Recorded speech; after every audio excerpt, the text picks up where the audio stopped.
생년을 위해서 뜨겁게 담임 목사님 위해서 기도해 주시기를 바랍니다. 오늘의 말씀을 함께 보시도록 하겠습니다. 오늘의 말씀을 보시면 이 유대인들이 예수님을 잡으려고 하는 이야기가 기록되어 있습니다. 그래서 우리가 이 예수님을 왜 잡으려고 하는가, 예수님이 뭘 그렇게 미웠길래 예수님을 잡으려고 하는가라는 내용들을 몇 가지 먼저 살펴보면, 첫 번째, 우리가 요한복음을 계속해서 묵상해 오시면서 예수님이 많은 이적을 행하셨습니다. 그래서 많은 능력을 행하시고 좋은 것들을 많이 보여주니까 시선과 인기가 어디로 가겠습니까? 예수님께로 가겠죠. 그래서 예수님이 너무나 좋아서 많은 사람들이 예수님을 따랐습니다. 그러니까 유대인들의 지도자들이 어떤 마음을 가지겠어요? 시기하고 질투하고, 왜 저 사람만 따라다녀? 나 말씀을 해석하고 이렇게나 많은 말씀을 지키면서 거룩하게 지켜서 살아가고 있는데 나를 따라야지, 왜 저 사람을 따르는 거야? 저 보잘것없는 나사렛 사람을 왜 따라다니는 거야? 라고 시기하고 질투하는 모습을 보여주는 게 첫 번째 모습입니다. 그리고 두 번째 모습을 보시면 예수님이 율법의 내용, 자신들이 지켰던 수천 년 동안 수백 년 동안 지켰던 율법의 내용과는 전혀 다른 내용을 지키고 있습니다. 특별히 어떠한 내용이 있습니까? 안식일을 거룩하게 지키지 않습니다. 그들의 입장에서 안식일에 먹을 것을 먹고, 또한 다른 사람들의 병을 고치고 많은 이적들을 행하자 유대 지도자들과 많은 사람들이 나타나서 이야기를 합니다. 안식일에 이렇게 행하는 것이 맞느냐? 하나님께서 분명히 말씀하시는 율법에는 안식일을 거룩하게 지켜라 라고 말씀하셨는데 왜 당신의 제자들은 왜 이 말을 지키지 않습니까? 라고 이야기하면서 또한 유대 지도자들에게 참 거슬리게 하는 행동들을 했습니다. 그리고 마지막으로 보시면 신성모독을 진짜로 많이 했습니다. 그 사람들이 보기에. 그래서 예수님 자신이 하늘에서 내려온 하나님이 내리신 생명의 떡이다 라고 얘기하면서 나는 하나님이 보낸 자야, 나는 하나님이야, 나는 하나님의 아들이야 라는 것을 증명하면서 계속해서 얘기했기 때문에 얼마나 마음에서 화가 났겠어요. 자신이 믿고 있었고 자신이 얼마나 신봉하는, 믿고 따르는 자가 하나님이라니, 그리고 하나님의 아들이라니. 여러분 잘 보시면 예수님의 성화를 보시면 굉장히 어떻게 생겼죠? 잘생겨서 딱 보기만 해도 은혜롭습니다. 근데 우리가 여러 학자들의 연구를 따져보면 예수님은 그와는 반대였다라는 기록들이 있어요. 그래서 예수님은 잘생긴 얼굴이 아니라 저와 같이 못생긴 얼굴을 가지고 있었다고도 하시는 분들도 계시고, 또한 그 당시에 울그락불그락한 모습들이 얼마나 중요합니까? 왜냐하면 농사도 지어야 되고 군사력도 필요하니까 몸이 좋고 날렵한 사람들이 따르고 좋아했습니다. 하지만 예수님은 반대의 모습, 몸이 그렇게 좋지도 않았을 것이고 몸의 비율도 그다지 좋지 않았을 것이다 라는 연구도 있습니다. 또한 얼마나 이 사람들이 보기에는 예루살렘의 본토에 있는 중심에 있는 사람이 아니라 가나안 땅인 나사렛 땅에서 태어난 자입니다. 얼마나 보기에 하찮은 존재였겠습니까? 하나님 유대인들이 봤을 때는 이 사람을 절대로 따를 수가 없습니다. 몸에 보기에도 하찮아 보이고 출신 성분도 하찮은데, 그리고 심지어 지금 살아가는 모습도 하찮아 보이는데 왜 저 사람이 하나님이라고 이야기하고 하나님의 사람이라고 이야기하고 나는 하나님의 선지자야 라고 이야기하는데 어떻게 따를 수 있겠습니까? 물론 유대인들의 모습을 보면 정말로 왜 그렇게 어리석게 예수님을 보는데 예수님을 믿지 못하지? 예수님을 알지 못할까라는 안타까움이 있을 수 있겠지만, 우리가 만약에 그 시대에 유대인으로서 그 예수님의 모습을 바라봤다면 아마 똑같은 모습을 우리도 가지고 있지 않을까라는 생각이 듭니다. 물론 세상 사람들은 예수님을 여러 가지 모습으로 싫어합니다. 이렇게 유대인들도 여러 가지 이유 때문에 예수님을 싫어했고, 심지어 오늘의 사건을 통해서 예수님을 잡아서 죽이려는 모습까지 보여줬습니다. 하지만 우리의 모습도 한번 보십시오. 지금 하나님은 눈에 보이십니까? 눈에 보이지 않습니다. 그래서 우리 마음속에 어떠한 마음이 듭니까? 정말로 하나님이 하실 수 있을까? 하나님이 나의 삶을 완전히 인도해 주실 수 있을까? 심지어 나의 삶에 정말로 해결할 수 없는 문제가 있는데 눈에 보이지 않는 하나님이 나의 삶을 해결해 줄 수 있다고 이야기합니다. 정말로 신뢰할 수 있겠습니까? 아니면 심지어 하나님께서 나에게 말씀하십니다. 오늘의 예배 자리 나왔지만 더 나와라. 나의 예배하는 자리, 나의 자리에 나와서 기도하고 예배해라. 너가 원하는 시간, 너가 정해둔 시간 다 빼놓고 나에게 모든 시간을 드려라 라고 이야기하면 우리 마음속에 어떤 마음이 있겠어요? 쉬고 싶은데, 이만큼이면 되지 않을까? 라는 생각도 할 뿐더러 또 하나님께서 언젠가는 나에게 많은 물질을 요구하실 때가 있습니다. 많은 성전이나 아니면 우리의 허물이나 중요한 이런 기구들을 살 때에 하나님께서 너가 해라, 너가 하는 게 맞지 않겠느냐라고 말씀하시면 아까운데, 내가 쓸 것도 있는데, 나 이거 없으면 삶이 조금 더 내가 먹고 싶은 거, 내가 사고 싶은 거 못 사는데 라는 마음들이 우리 안에 충분히 있습니다. 유대인들의 마음을 보고 저 사람들 왜 그럴까라는 마음을 품기보다는 먼저 우리가 보이지 않는 하나님, 또한 말씀을 통해서 말씀하시는 하나님이시지만 우리가 그 하나님을 믿지 못하고 또한 따르지 못하는 이유가 각각에 있다라는 것을 다시 한번 깨닫는 귀한 말씀이 될 수 있기를 축복합니다. 그래서 계속해서 말씀을 보시면 25절의 말씀부터 이야기가 시작되고 있습니다. 한 사람이 나와서 이야기를 합니다. 예루살렘 사람 중에서 어떠한 사람이 말하되 이는 그들이 죽이고자 하는 그 사람이 아니냐라고 이야기를 하면서 어떠한 사람이 예루살렘 사람 중에서 한 사람, 유대인이 나타나서 예수님을 가리키면서 저 사람이 우리가 죽이려고 했던 사람 아니야? 라고 이야기를 하는 모습이 처음 나타나 있어요. 그러면서 이 사람이 어떠한 태도를 지적하냐면 가치 있는 사람들의 태도를, 예수님을 따르는 사람들의 태도를 지적하고 있습니다. 26절에 보시면요, 보라 드러나게 말하되 그들이 아무 말도 아니하는도다. 당국자들은 이 사람을 참으로 그리스도인 줄을 알았는가? 라고 이야기하고 있어요. 이 이야기가 무슨 이야기냐면 예수님을 너네 왜 아무 말도 안 하고 있어? 유대 지도자들과 우리 모두가 저 사람을 죽이려고 하고 있어. 근데 너네는 왜 저 사람을 죽이려고 하지 않고 오히려 저 사람을 따르고 있는 거야? 진짜로 예수가 그리스도인 줄 아는 거야? 너네 잘못 알고 있는 거야? 라고 이야기하는 모습입니다. 그러면서 이때에 더욱 나름의 이유를 붙여서 예수님이 그리스도가 아닌 것을 증명하려고 하는데, 또한 27절의 말씀을 보시면 그러나 우리는 이 사람이 어디서 왔는지 아노라. 그리스도께서 오실 때에는 어디서 오는지 아는 자가 없으리라 하는지라 라고 이야기하고 있어요. 이 얘기가 또 살펴보면 그리스도가 오면 우리가 어디서 오는지 몰라야 하는데 저 사람 나사렛 사람이잖아. 우리 저 사람 어디에 출신인지 알고 어디서 왔는지 알잖아. 그러니까 저 사람은 그리스도가 아니야 라고 이야기하는 모습입니다. 여러분, 말씀드린 대로 사람들은 예수님을 미워하고 또한 교회를 미워하고 이 그리스도인들을 미워하는 이유가 참 많습니다. 그렇죠? 우리가 뭘 그리 잘못했는지, 뭐 그렇게 잘못을 했으면 얼마나 큰 잘못을 했길래 그렇게 모욕을 하고 비판을 하고 싫어하는 모습들이 있습니다. 근데 여러분들, 우리가 다시 한번 생각해 봐야 할 것은 우리가 잘못을 해서 우리를 미워하는 것이 아닙니다.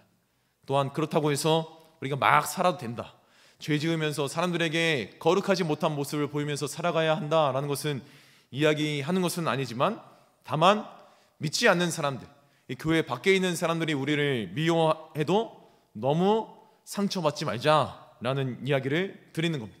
또 너무 낙심하지 마셔서, 또한 특별히 자녀들을 위해서 기도하고 자녀들에게 우리 예수 믿어야 된다, 우리 교회 나가자, 우리 예수님 믿어야 우리 천국 갈 수 있고 또한 하나님의 축복 가운데 살아갈 수 있다라고 진심으로 얘기해도 얼마나 듣지 않습니까?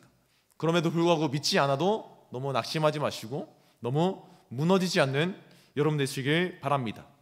또한 이번에 수련을 준비하면서 제가 많은 학생들을 만나려고 노력을 많이 했어요. 그런데 어찌나 상처되는 말로, 상처내는 마음으로 정말 거절을 하는지 마음이 미어졌습니다. 진짜로 내가 이 친구들을, 이 학생들과 만나야 하는가, 이렇게까지 마음 써서 돈 써가면서 시간 써가면서 내가 이렇게까지 해야 되나 라는 생각을 하고 있는 찰나에 하나님께서 오늘 이 말씀을 주셨습니다. 수용아, 너무 미워하지 말아라. 저 사람들이 너를 미워하는 것 같냐? 너가 잘못해서 미워하는 거 아니라 나를 미워하는 거야. 그러니까 너는 낙심하지 말고 너무 힘들어하지 말고 그냥 나의 길을 갔으면 좋겠다라는 말씀을 주셨습니다. 그래서 한 친구와 연락을 했더니, 제가 연락한 건 아니고요, 제가 또 연락하면 좀 상처받을까 봐 약한 마음에 한 친구를 통해서 연락을 했습니다. 그래도 조금은 마음의 문을 열어서 그래 한번 수련회 가볼까요까지 나왔습니다. 갈 수 있을 만한 환경들을 하나님께서 열어주고 계십니다. 여러분, 그 마음대로 너무나 낙심하지 말고 또한 포기하지 않고 또한 너무 힘들어하지 않는 마음 가지고 그렇게 쭉 움직여 나가신다면 반드시 하나님께서 일하시는 하나님의 일들이 나타나게 될 줄 믿습니다. 그러니 이제 다음의 이야기를 보시면 예수님이 등장해서 이러한 말들을 통해서 대답을 해주시는 이야기가 기록되어 있습니다. 28절, 29절의 말씀을 보시면 예수께서 성전에서 가르치시며 외쳐 이르시되 너희가 나를 알고 내가 어디서 온 것도 알거니와 내가 스스로 온 것이 아니니라. 나를 보내신 이는 참되시니 너희는 그를 알지 못하나 나는 아노니 이는 내가 그에게서 났고 그가 나를 보내셨다 라고 이야기를 하고 있습니다. 예수님께서 말씀하고 계시죠. 그들에게 맞아, 너희가 아는 그대로 나 나사렛에서 왔어. 나 마리아의 아들로 태어났고 나사렛에서 태어난 존재야. 그런데 나는 이 땅에 온 것이 내가 스스로 온 게 아니라 나를 보내신 이가 있어서 이 땅에 왔고 나는 그로부터 왔다 라고 이야기를 하면서 예수님이 이 말씀을 통해서 자신은 나사렛 사람으로 온전한 완벽한 인간으로 오셨고 또한 하나님께서 보내신 하나님의 아들이며 그러므로 말미암아 자신이 하나님이다 라는 것을 보여주고 계십니다. 그런 완벽한 인자로 오셨다라는 것을 보여주심으로 말미암아 완벽한 인간, 완벽한 신성을 보여주시는 하나님의 메시지가 기록되어 있습니다. 이렇게 예수님께서는 또한 이렇게 자신을 싫어하고 모욕하고 자신을 핍박하고 심지어 잡아서 죽이려고 하지만 자신을 전하려는 모습을 보여주고 계시는 예수님의 모습을 볼 수가 있습니다. 아까 말씀드린 대로 우리가 낙심하지 말고 포기하지 말고 힘들어하지 않고 계속해서 끝까지 하나님의 말씀 그대로 전하는 모습이 필요하지 않겠습니까? 아무리 우리를 미워해도 핍박해도 굴하지 않고 하나님의 복음을 전하는 모습을 보여줘야겠습니다. 담대하시길 바랍니다. 또한 힘을 내시길 바랍니다. 하나님의 말씀에 순종하셔서 여러분의 가정을 구원하시고 또한 여러분의 주변에 있는 이 백암 지역을 구원하며 하나님께서 보내주시는 영혼들을 구원하시는 놀라운 은혜가 나타나게 될 줄 믿습니다. 이렇게 예수님들, 이 유대인들 입장에서 예수님께서 말하기를 신성 모독의 발언들을 하니까 나를 보내신 이가 있다, 하나님께서 나를 보내주셨어 라고 이야기를 하니까 이 30절의 말씀을 보시면 그들이 예수를 잡고자 했다라고 기록하고 있습니다. 그리고 그러면서 후반절의 말씀을 보시면 손을 대는 자가 없으니 이는 그의 때가 아직 이르지 아니하였다라고 이야기하고 있어요. 아직 하나님의 때가 이르지 않았기 때문에 예수님께 손을 대면서 예수님을 죽이려 하는 자가 그때는 없었다라고 이야기를 하고 있습니다. 여러분, 담대히 나아가도 이렇게 아무 일도 일어나지 않습니다. 사람들이 우리를 겁박하려고 하는 모습도 보여줄 수 있고 또 우리를 마음에 힘들게 할 수도 있지 않을까라고 걱정하지만 아무런 일도 일어나지 않습니다. 누구도 우리를 해하지 못합니다. 그러므로 우리가 담대히 나갈 수 있는 하나님의 길들을 열어주셨으니 그러므로 끝까지 달려나가라 라고 하나님께서 말씀하고 계십니다. 하나님이 우리를 보호해 주실 것이고 특별히 우리가 해야 할 일들이 얼마나 많습니까? 여러분들 하나만 하고 끝내야 할 인생은 아니지 않습니까? 하나님께서는 여러분을 하나님의 자녀로, 하나님의 영상으로, 하나님의 귀한 존재로, 보배와 같은 존재로 하나님께서 이 세상에 창조하셨으니 많은 일들을 감당하게 하실 것입니다. 그러므로 여러분이 하나의 일 때문에 하나의 일 감당하고 하나님이 데려간다 라고 생각하지 마시고 이 일을 끝내고도 하나님께서 나에게 많은 일들을 맡겨주셨기 때문에 나는 아직도 이 땅에 살아남아야 할 이유가 있다 라고 외치면서 주장하시며 살아갈 수 있기를 바랍니다. 그러면서 저는 요즘에 열심히 살아가고 있습니다. 수련이 저 막 몸도 피곤하고 좀 그런데 하나님이 데려가시겠습니까? 아직도 할 일이 많습니다. 그러므로 아직까지는 피곤해도 지쳐도 쓰러지지 않게 될 이유는 하나님께서 더 많은 일들을 감당하고 더 많은 영혼들을 감당해야 되기 때문에 하나님께서 이끌어 가실 것입니다. 여러분들 같은 마음으로 예배 자리 나오시고 기도의 자리 나오셔서 이 교회를 세워나가시기를 축복합니다. 이제 점점 마지막으로 넘어가고 있습니다. 그러니까 이제 예수님이 이 대적하는 무리만, 예수님을 대적했던 무리만 있는 것이 아니라 예수님을 따르는 무리들이 이제 예수님의 힘을 입어서 얘기를 꺼내는 모습이 기록되어 있습니다. 31절의 말씀을 보시면 무리 중에 많은 사람이 예수를 믿고 말하되 그리스도께서 오실지라도 그 행하실 표적이 이 사람이 행한 것보다 더 많으리야 라고 이야기하고 있습니다. 그리스도가 와도 이 예수보다 더 많은 능력을 보여줄 수 없을 거야. 이 사람이 더 많은 능력을 보여줬어 라고 이야기를 하고 있어요. 여러분 보시면 사람들이 하나님보다 뛰어난 사람이 있다라고 이야기하는 걸까요? 아닙니다. 반대의 이야기를 하고 있는 거예요.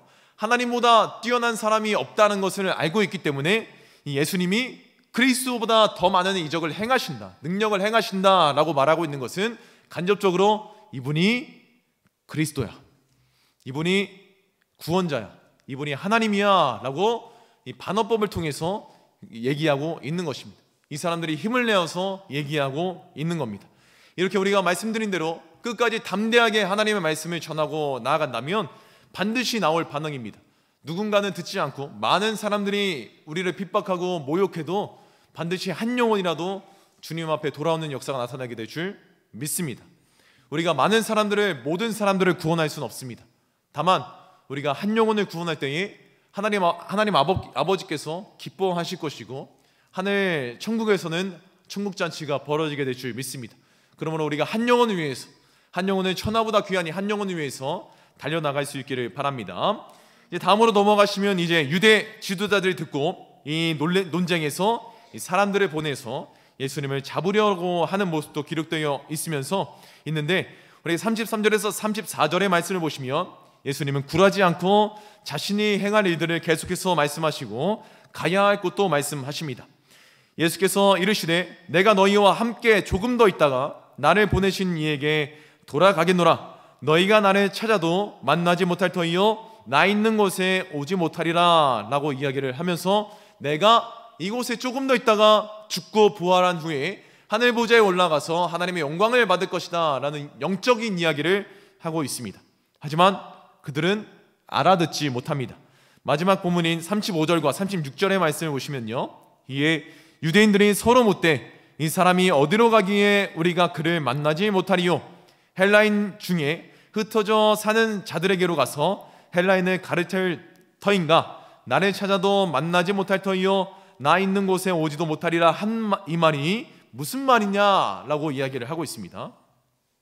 도대체 예수가 저 사람이 어디에 간다는 거야? 뭔 말이야? 라고 이야기를 하면서 헬라인 가르치러 간다고 하는 건가? 라고 이 말을 이해하지 못하는 이야기가 기록되어 있어요. 여러분, 이 말씀을 보시면 유대인들이 생각하는 헬라인의 존재는 이 못한 존재입니다. 자신들보다 천한 존재이고 자신분들보다 낮은 등급에 있는 하나님의 존재이다 라고 생각하는 것이 이들의 전통에 깔려있는 이들의 생각입니다. 여러분들, 우리가 인종차별은 있으면 안 되겠지만 여러 가지 인종에 따라서 등급을 나누는 모습들이 사람들에게도 있지 않습니까? 이 당시에 있었던 이 유대인들의 인종차별의 모습입니다. 그래서 헬라인들은 못한 존재이다 라고 생각하면서 예수님이 헬라인을 가르치러 가나라고 이야기하는 건 예수님이 도망간다는 얘기인가? 유배 지역으로, 저 먼 지역으로 우리가 이렇게 괴롭히고 우리가 죽이려고 하니까, 우리가 겁박하니까 겁먹어서 도망간다는 얘기일까? 라고 오해하고 있는 모습을 보여주고 있습니다. 여러분, 말씀드린 대로 어차피 듣지 못할 사람들은 듣지 못합니다. 열심히 복음을 전해도, 우리 끝까지 하나님의 말씀을 순종해도 이 복음을 듣지 못하는 사람들은 있을 것입니다. 그러므로 우리가 사람들을 설득하려고 하지 마시고, 안타깝고 우리 마음속에 어려운 마음들이 있겠지만 예수님을 설득하는 것이 아니라 그저 주님께서 말씀하신 그대로 전하며 나아갈 수 있는 삶이 될 수 있기를 주님의 이름으로 축복합니다. 하나님께서 무엇이라고 말씀하셨습니까? 설득해서 어떻게든 예수를 믿게 하라 라고 말씀하신 것이 아니라 온 천하에 다니면서 만민에게 복음을 전파하라, 전해라 라고만 말씀하셨습니다. 설득해라 라고 말씀하시지 않으셨고요, 전해라 라고 말씀하셨습니다. 우리의 사명은 예수를 믿게 하는 것이 아니라 전하는 데에 있는 줄 믿습니다. 그러므로 전하는 사명, 많은 이들에게 예수를 전하는 사명을 감당할 수 있는 여러분 될 수 있기를 주님의 이름으로 축복합니다. 함께 기도하겠습니다. 살아계신 하나님,